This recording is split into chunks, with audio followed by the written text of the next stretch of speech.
അപ്പൊ ഞങ്ങൾ മെക്ഡൊണാൾഡ്സിൽ വെച്ചിട്ടാണ് ആദ്യമായിട്ട് മീറ്റ് ചെയ്തത്. അപ്പൊ തന്നെ ഒരു സ്ട്രെയിറ്റ് 2-3 hours കോൺവെർസേഷൻ പോയി. അവിടെ തന്നെ ഇരുന്ന് ആദ്യം ഒരു മിൽക്ക് ഷേക്ക് ഓർഡർ ചെയ്ത്, പിന്നെ നോക്കിയപ്പോൾ വിശക്കാൻ തുടങ്ങി ഒരു ബർഗർ ഓർഡർ ചെയ്ത്, അങ്ങനെ ഒരു 3-4 മണിക്കൂർ അവിടെ തന്നെ ഇരുന്നു. പിന്നെ ഇരുന്ന് സംസാരിച്ച് അങ്ങനെയാണ് നമ്മളന്ന് പിരിഞ്ഞത്. തന്നെ കമ്മ്യൂണിക്കേറ്റ് ചെയ്യാൻ നന്നായിട്ട് അങ്ങോട്ടും ഇങ്ങോട്ടും പറ്റുന്നുണ്ടായിരുന്നു. അതാണ് ആദ്യത്തെ ഫസ്റ്റ് മീറ്റിലെ ഇംപ്രഷൻ.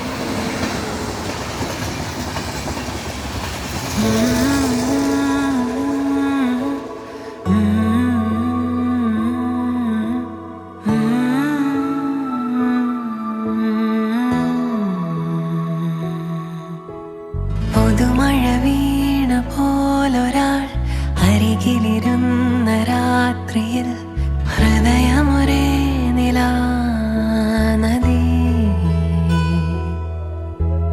ചിറകുകൾ മെല്ലെ നീർത്തിതാ, ചിരിമണിമാല കോർത്തിതാ, നിറയുകയായി മനം സ്വയം. ഞങ്ങളിപ്പോ അവന്റെ അമ്മായിമാർന്ന് പറഞ്ഞാലും ഞങ്ങളൊക്കെ നല്ല കമ്പനി, നല്ല ഹാപ്പി, ജോളി. അവൻ അങ്ങനെ ഒരു കുട്ടിയാണ്. We love him very much. Shilpa എന്ന് പറഞ്ഞാൽ ശില്പയ്ക്ക് സത്യം പറഞ്ഞാൽ കല്യാണം എന്നൊക്കെ ഉള്ള കോൺസെപ്റ്റ് ഭയങ്കര വേണ്ടാന്നൊക്കെ ഉള്ള ഒരു മൂഡായിരുന്നു. പക്ഷെ കൃഷ്ണുണ്ണിനെ കണ്ടപ്പോഴാണ് അവള് വീണു. അതെ, ഐ തിങ്ക് ഒരാഴ്ച ഒന്നും എടുത്തില്ല അവൾക്ക് സത്യം പറഞ്ഞാൽ അത് ഫിക്സ് ചെയ്യാനായിട്ട്. അത് കൃഷ്ണുണ്ണി തന്നെയാണെന്ന് അവൾ ഉറപ്പിച്ചു കഴിഞ്ഞു.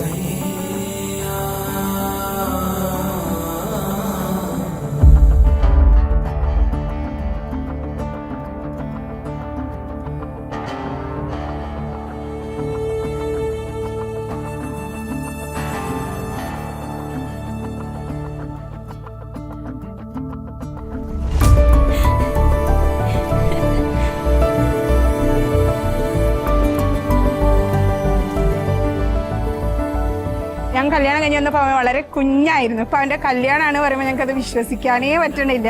കാരണം ഞങ്ങൾക്ക് എപ്പോഴും അവൻ ആ ഒരു ചെറിയ കുട്ടിയുടെ മാത്രമേ കണ്ടുള്ളൂ. അവൻ ഞങ്ങളോടും അങ്ങനെ തന്നെയാണ് പെരുമാറിയിട്ടുണ്ടായിരുന്നത്. നമ്മൾ മോസ്റ്റ് അവൈറ്റ് ചെയ്തൊരു മൊമെന്റ് ആണ്. ഫ്രം ദ ഡേ ഇവര് മീറ്റ് ചെയ്തു അന്ന് തൊട്ട് ഞങ്ങളായിരുന്നു അവരെ ഫസ്റ്റ് മീറ്റ് ചെയ്യാൻ പോയത്. സജഷൻ ചോദിക്കാൻ നമ്മളെയാണ് ഫസ്റ്റ് മീറ്റ് ചെയ്യിപ്പിച്ചത്.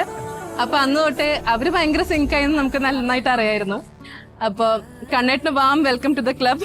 1998 സെപ്റ്റംബർ 10 ഉച്ചയ്ക്ക് ഞാൻ ഊണിയൊക്കെ ആയിരിക്കുമ്പോഴാണ് ആസ്പത്രിയിൽ വൈഫിനെ ഡെലിവറിക്ക് വേണ്ടി ഹോസ്പിറ്റലിൽ അഡ്മിറ്റായി.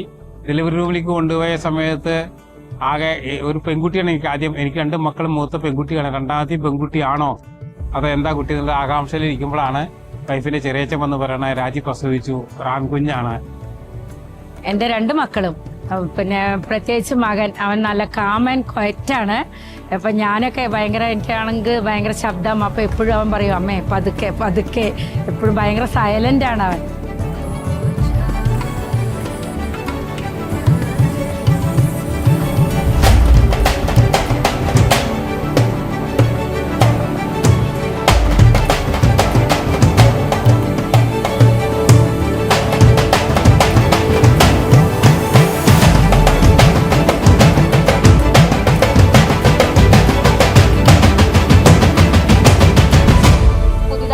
വരുമ്പോ നമുക്ക് എന്താ പറയാ നമ്മുടെ ആ ഒരു ലെവലായിരിക്കോ. അപ്പൊ ശില്പ ചേച്ചി പക്ക നമ്മുടെ ആ ഒരു ലെവലാണ്.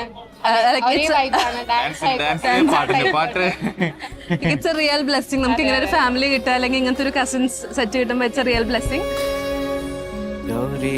കല്യാണ വൈഭോഗമേ ലക്ഷ്മി കല്യാണ വൈഭോഗമേ വസുദേവദവപാല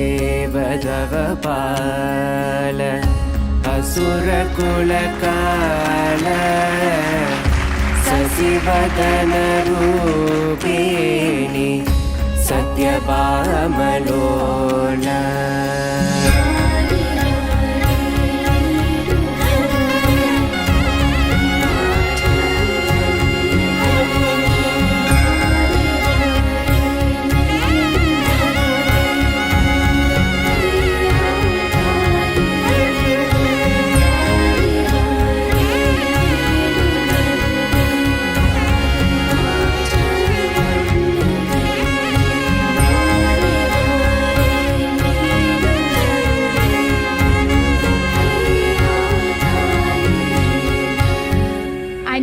കല്യാണം എന്നുള്ളത് ഇപ്പോഴും വിശ്വസിക്കാൻ പറ്റുന്നില്ല.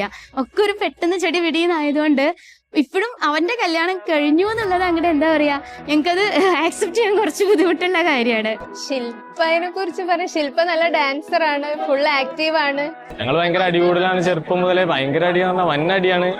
പക്ഷേ കുറച്ച് കഴിഞ്ഞാൽ ഞങ്ങൾക്ക് തെറ്റിയിരിക്കാൻ പറ്റില്ല. ഉയർന്നാലിനി സുഖമായി കാണാത കാറ്റായി തൂവും മഴയാ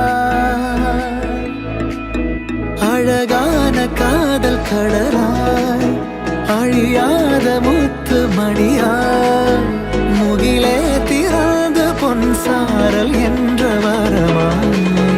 வரமாய் இணையும் பாதைகள் பூக்கும் ஆசைகள் கரையும் காலங்கள் மறையும் மாயைகள்.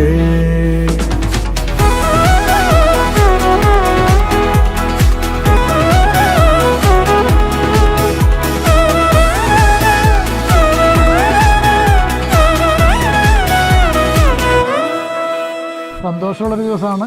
നമ്മളെ വേണ്ടപ്പെട്ടവരും സുഹൃത്തുക്കളെല്ലാം തന്നെ ഈ കല്യാണ ദിനത്തിൽ പങ്കെടുക്കുന്നുണ്ട്. പിന്നെ ആള് നല്ലൊരു ഡാൻസറാണ്, ഞങ്ങൾക്ക് അത് അതിലേറെ സന്തോഷമായി. കാരണം നമ്മുടെ ഫാമിലി ആണെങ്കിലും ഡാൻസ് അങ്ങനത്തെ ആക്ടിവിറ്റീനൊക്കെ അതിനോട് കുറച്ചുകൂടി ഇതുള്ള ആൾക്കാരാണ്, അതിനും അതേപോലെ അതെ ഒരുപാട് സപ്പോർട്ട് ചെയ്യുന്ന ഒരു ഫാമിലിയാണ്. അപ്പൊ അതിലേക്ക് അങ്ങനത്തെ ഒരാൾ തന്നെ വന്നപ്പോ അതിലേറെ സന്തോഷമായി എന്ന് പറയാൻ. So happy for Krish and Shilpa. അപ്പൊ കൃഷ്ണുണ്ണിക്ക് ഞങ്ങളുടെ എല്ലാവിധ വിവാഹ ആശംസകളും. And I bless them both. Very warm wishes for their marriage. ഞങ്ങളുടെ എല്ലാ വിശ്വസും സ്നേഹവും അവരുടെ കൂടെ എന്നും ഉണ്ടാവും. I wish them a happy married life. Wishing them a very happy married life. ശില്പയ്ക്കും നമ്മുടെ കൃഷ്ണനുണ്ണിക്കും കണ്ണനും ഒരു ഹാപ്പി മാരീഡ് ലൈഫ്.